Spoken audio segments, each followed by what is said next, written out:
What's up, guys? This is your boy JaZn right here, and today I'm actually doing a new motion track tutorial. I'm just going to go into some things more in depth, and yeah, I've decided to make this again. The last one is a bit old and doesn't look too fancy, so yeah, I'm trying to keep it all simple so that basically everybody should follow me, uh, independent of the amount of knowledge you have inside of After Effects. So this is what we're gonna use today. Um, Pretty easy. I have a cinematic right here. This is basically, this works with every cinematic. I mean, that's what it's supposed to. If you want this one, I'll put a link to it in the description. And yeah, so what I want to do is just drag this into a composition, easy stuff, and then actually find the part where it starts. There should be around here. So I'm gonna press B to trim this as the beginning of my work area. I'm gonna find the part where it actually ends. There should be something around here.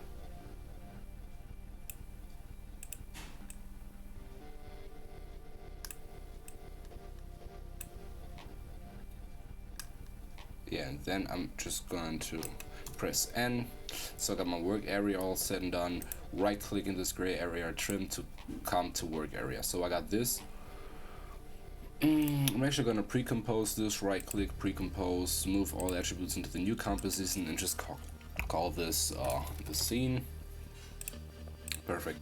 What we then want to do is actually just go ahead, right click, and track camera. Depending of the amount of time, which means the duration of your clip, this might take some time, depending of course of your CPU, your GPU, and all that shit that your hard drive actually makes out.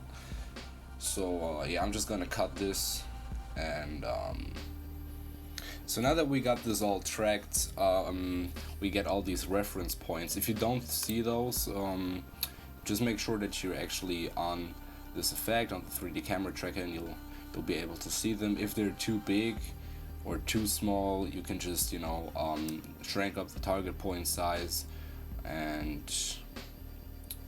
I'm just gonna leave them like that. So basically what these are pretty important for is I like to call them reference points. So you basically make yourself some null objects or some solids so that you definitely know where to place the objects, because from one perspective you could just go ahead and place it manually, for example right here, but when you at another point of the scene, this might get all screwed up, and then the position does not fit, and it kind of moves, and that's not what we actually wanted to do or to be. So I'm just gonna have the center view for now, and I'm actually going to make one of three reference solids. I like to do solids because those are actually they're easily to see, and you know exactly where they are. So if you just click the left mouse button, you'll be able to get this polygon selection tool to select more than just 3 points. And as these are all on the ground, I'll just select them, maybe shrink up the target size. You should always, well, not always, this is just how I do it. So right click, create solid and camera, and now this is more or less fit into the ground. If we switch up the position, this is actually looking pretty good. Yep, no doubt. Okay, perfect. So basically we want to put some text in here, so you can either just go up here, take the horizontal type tool in this, or you could do a little shortcut thing, which would be Control Alt Shift and T, and this actually brings up the text right away, so you can just type in, for example, type in. Yeah, I'm just gonna stick to this. Control A to select all of them, and just take a color, but this doesn't even matter because materials and all that, we're gonna do that later on. So I'm just gonna roll with typing. Maybe some of y'all like to have some logos or whatever in there, so I'll bring up my logo real quick. I've made a mask pack and shit with all clans, and so if you want to get these, they're on my Saphire for I think it's about $1 or so. Pretty handy to be honest. So yeah, I got my mask, I got my logo. So what you want to do then is take, or actually no, make a new solid, call this for example E3D or just E, and go into your effects presets, type an element and drag that onto your solid. So this is what we get. Yeah, I think most of y'all should have element 3D v2. If not, then I think there should be a way somehow on this world wide web to get that. Yeah, furthermore, let's get into the custom layers which we want to set, which are our texts and logos, masks, whatever. So this would be the type pin and my solid where I got my logo on. We good to go. Let's get into the scene setup. And yeah, this gets fancy, so we want to extrude right here, and this gives us a group folder with our text. If you don't have your text right here, go on the custom path and you'll be able to select of those which you have selected, but for now I'm just going to keep it with the text. Now there are a lot of things that you can actually play, for example the bevel scale, etc. Just go through all these. I mean, most of them are not even that important. I would not recommend playing on the transform in here, because we'll do that later on. Basically you only want to play with the transform, etc. if you have multiple objects, text or whatever in one group folder. So just keep it like this for now. And yeah, I'm just going to go onto the bevel, which is our material in this case, and make it a little bit, you know, just go a little bit more in depth. So we'll go into extrude and shrank this up. I'll just keep it at 2.5, looks good. I don't want it to be too thick. You see these bevels right here. If you don't want them to be that curvy, you can make them like, you know, straight with no caps. You could on the bevel size decrease or increase this. You could even just go with no bevel. I'm going to leave it like this, and yeah, this looks good for me right now.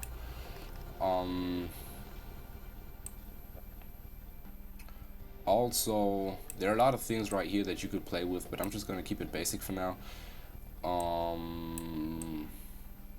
There's basically nothing further that I would do. Maybe go down on the glossiness, because later on we'll be doing some compositing, which that could have an important meaning too, but this is just good for now. Yes, it really is. Okay, sweet. Oh, you maybe want to actually bevel the backside as well, but you don't have to. Alright, so let's just keep it like that. I'm gonna make a new group folder, and be sure to put this into your group too. And then I'm gonna extrude again. I'm gonna take my logo, and I'll be taking my logo. I'll do some easy shit right here. Take some darkish gray and put down the glossiness a little bit, so you get the you'll see later on what this was actually for. Go up again and extrude a little bit more. I'm actually going to extrude this just as this, because I'm going to maybe track it into the ground. I'm not even sure what I'll do with that, but for now this is good.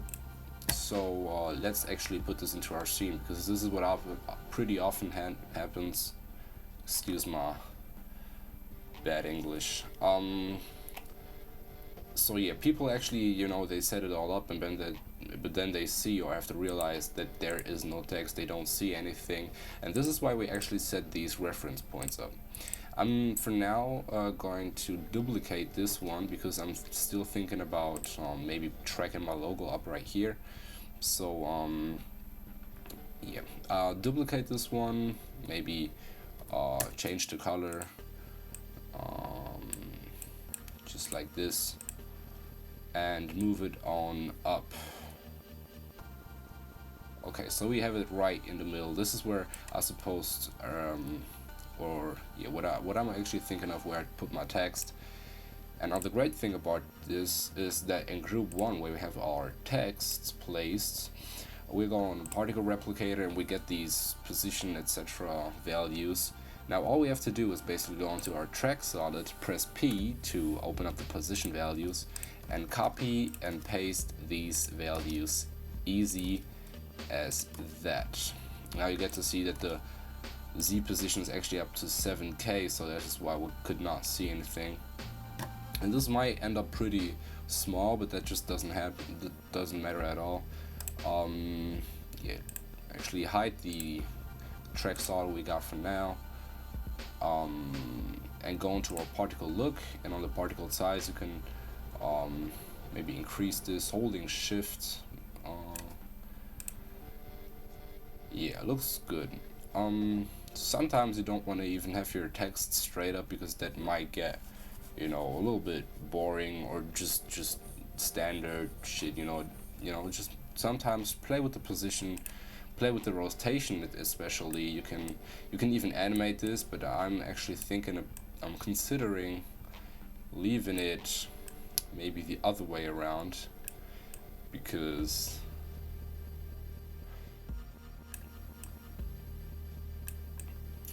you know, this is, you could do this.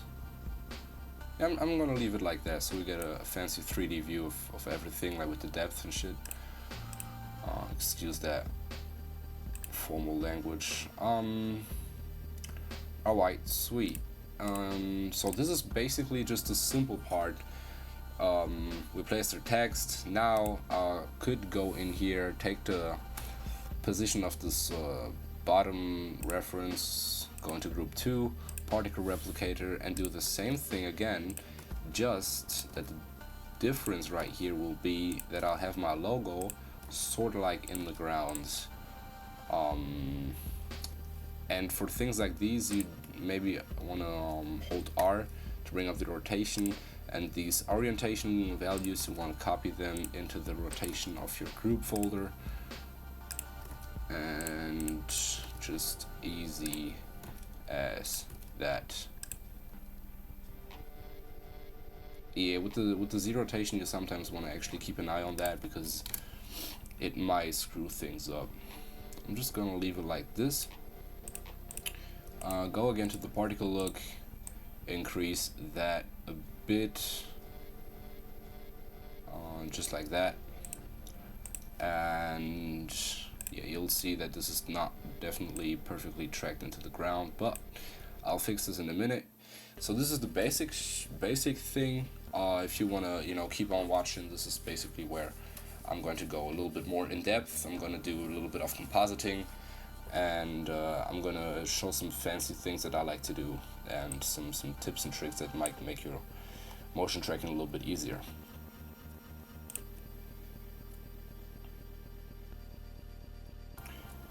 So now that I've got my logo placed on the ground, what I actually want to do is create a plane, make this two-sided, because other way we won't be able to see it from the bottom, just in case that we have to rotate this. Just set the size up to 3, for example. This is just to keep in mind, or to actually be able to see it so that it won't get lost into our scene. Remember to put this into your group 3, and then we're good to go for now. Now you could go into group 3, particle replicator, and copy these values over again, but there's some pretty fancy and handy function in Element which is under the group utilities, and it's called copy and paste group. So from group 2, where I got my logo in, I could just copy, close this up, go in group 3, and paste. Now, as we see, that's where I've got basically the exact same values. Now, instead of playing on this rotation because it's all set, I'll just go into the particle look and the particle rotation itself, and then actually put this up to 90 degrees. You'll have to see sometimes, you just have to take a look at this, but this looks actually pretty good. Now I want to increase the particle size also a little bit. You'll see why in a minute. And this is basically the same thing I did in my old tutorial. This is just, you know, on the ground and looking a bit more, I don't know, professional, maybe not. So yeah, go into the scene setup back again onto our material in this case, and I'll actually enable the matte shadow. Now what this will do is, first of all, make it disappear. I mean, it is there, you may be able to see it, it's gray, but in this scene this would actually make it disappear. Now the thing is that this right now looks a bit more in the ground as we've cut it off, so the depth is not going to be in the ground, so the ground is basically really cut in the text off right there, and that's what we want to get. Now I'll actually keep it like this, maybe on the particle look for the multi-object, enable that and go onto the random rotation. Now instead of, you know, just bringing up all these values again, I'll just make a keyframe, even though I will not animate this, but this makes it easier for me to come back to the setting. I could just, you know, close this down and close this down, also even the group 1 down, and down here I could just press U on my keyboard to get this slider, and then I could just, you know, play around with that. But in this case I don't think that the rotation is even needed. I'll just keep the keyframe right there. Looks all good. And alright, so we got this. This is basically all set. You may want to animate some values, you may not, but this is good looking.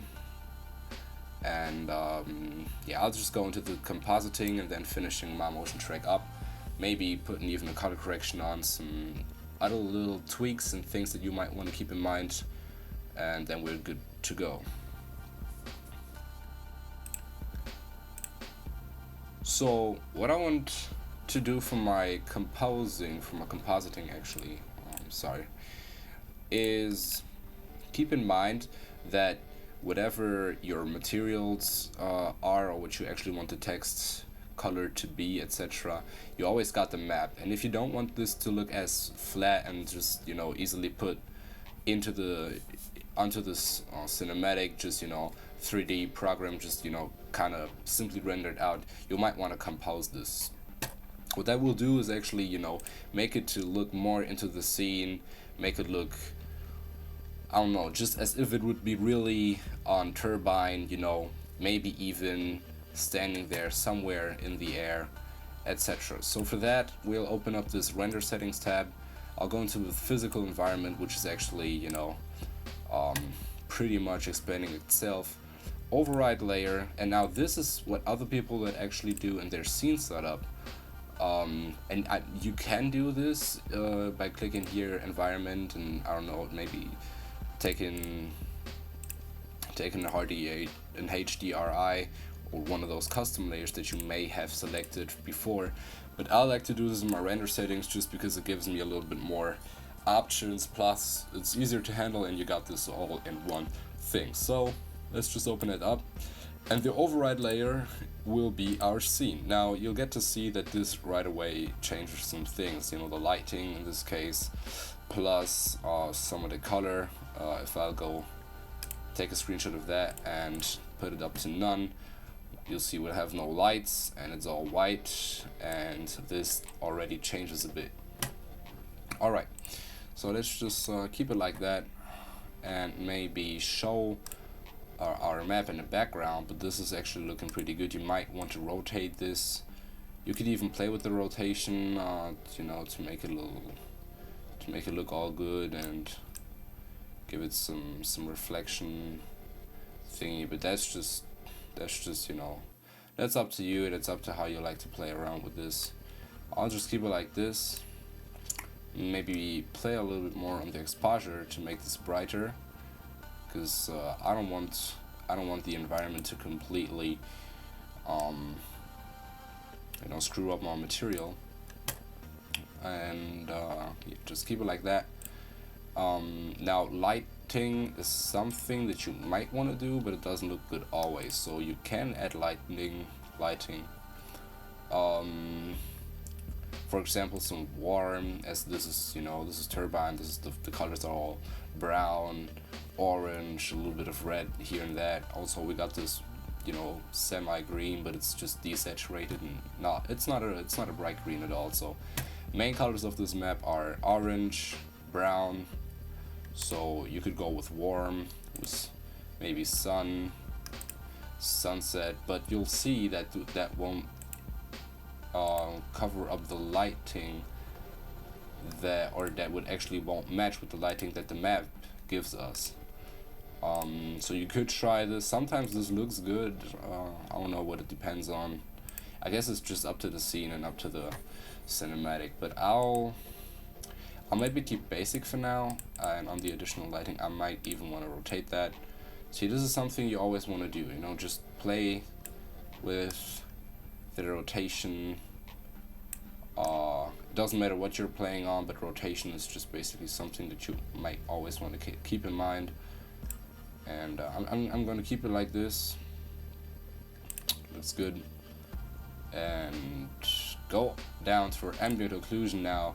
In V2, in Element 3D V2, you can just easily, on a quality preset, you could just go on, I don't know, medium, high, ultra, whatever. I'll just stick to medium for now. And enable ambient occlusion first of all. So for those of you who do not know what ambient occlusion is, I'll shrink up the intensity to 20 for now, and you'll see these shadows. Now, they are not sampled or actually rendered out equally, because they basically ambient occlusion is what creates a fake shadow as soon as polygons come near or actually are more pressure to each other. So this is why on the N, on the Y, and especially down here where I got the plane, which is hidden but it is still there, the ambient occlusion disappear. Now I may want to shrink this up a little bit more, maybe put it up to 26, which is a pretty good number. I'd always recommend using 26, just in case. Keep it like this, and you could play around with the radius, etc. if you want it, not to be, if you don't want it to get that, I don't know, just, play with these values. But keep in mind that sometimes you don't want your ambient occlusion to be overriding at all, so you could play with the cutoff, which in this case defines on how near polygons have to be to let the ambient occlusion appear. And I like to put my cutoff up to 4 so that it keeps it all clean, etc. And that's it for the ambient occlusion. We could do some depth of field, but I'm not gonna roll with this right now. You can also put up some fog. In that case, you'll have to put up the start distance, etc. I'll make it like, I don't even know how far the camera is right now from the text, so this is basically something that you could do. Fog opacity up to 100, and that means go in. If you'd have a scene where it like really goes in depth, it would just fade off gradually, but let's just not roll with that. Right now we got no reflection going on at all, but if you would have a material, for example, if I would have my JaZn right here, that would be shiny, you could strengthen this up to get some better quality, etc. And that's basically it for now. Now, the last few things that I want to do is on the output. I have to put this to full. On the output, I do want some anti-aliasing that sort of sharpens these edges. Some people like to use some fast blur or whatever to put it on 0.3, and then you get rid of these edges. But I think there's a better way of doing this. You could just go into your sampling aliasing. You could on the FX ambient anti-aliasing smoothing, you could just strengthen this up to 1, for example, and you'll see that these edges will get smoothened. Now, I don't know what it is doing right here. Let's actually put this up to 2. Yeah, okay, so let's make a screenshot of that. Put it up to 3, for example. 3. And that will get rid of those corners. Now, you won't be able to see it that much.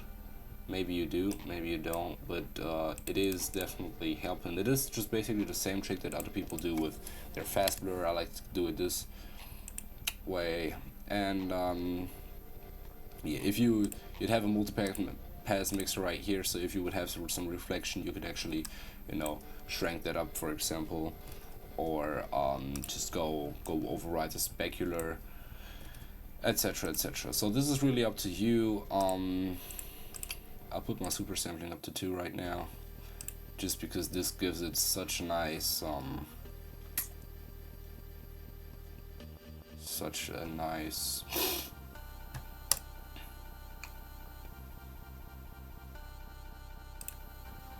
I'll put my super sampling up to 2 right now. This just looks good. You know, make it all smooth, etc. And I'm done. You could even, you know, maybe go to your effects and presets. If you have this, you could go and take some color matcher. This is from Trapcode, I think. Put the target layer, which would be the cinematic, and, you know, to, I don't know, get a little bit more of the colors that the map has. As you see, you know, it's brown, the text, etc. gets a little bit more brownish, but I'm pretty happy with this. I'm pretty happy how this turned out. Even with the lightning, this looks pretty good in the ground, and I hope I could help you. I hope this was helpful at all, and that you might want to take something of this, even though if you already knew how to motion track, or you know, you knew how to do the basic stuff. Maybe your compositing might be a little bit better. You know, just try to keep something in mind of this, yeah. I hope I could help y'all. If I did, please leave a like. This was a bit of a struggle to do. This was actually the first time I recorded, but you know, rendering and doing all the cuts, etc. So just leave a like. I would really appreciate that, and stay focused, because I'll be dropping more of these. If you have any any suggestions, any requests of tutorials that I might want to do, just go on my channel, go on the tutorial requests form and submit that shit. I'll even tell, or actually quote you, say who that suggestion was by. And this has been it. I might even put sweet ass color correction over this, you know, just for thumbnail purposes. Go into here. I'll just take some pretty easy thing I did yesterday, which does not fit at all, but great. That does fit, that does not fit. That looks good. Alright, so we got this all done. Got a little bit of that in here. And now I'm on a losing track again, man. I've already said goodbye, and now I'm on that sharp and shit. Put it up to 12. Add a little bit of grain. Put the intensity down to 1. Final output. And this is what we get, ladies and gentlemen. This has been my in-depth motion track tutorial. I'll be doing another one with some fancy shit that people actually start to do, thanks to some big editors that have, you know, put out their mind and got their creativity flow. So I'll do another one of these. Stay focused. Much love, and if this gets actually 40 likes, I'll even drop the project file. Thank y'all, and I'm out.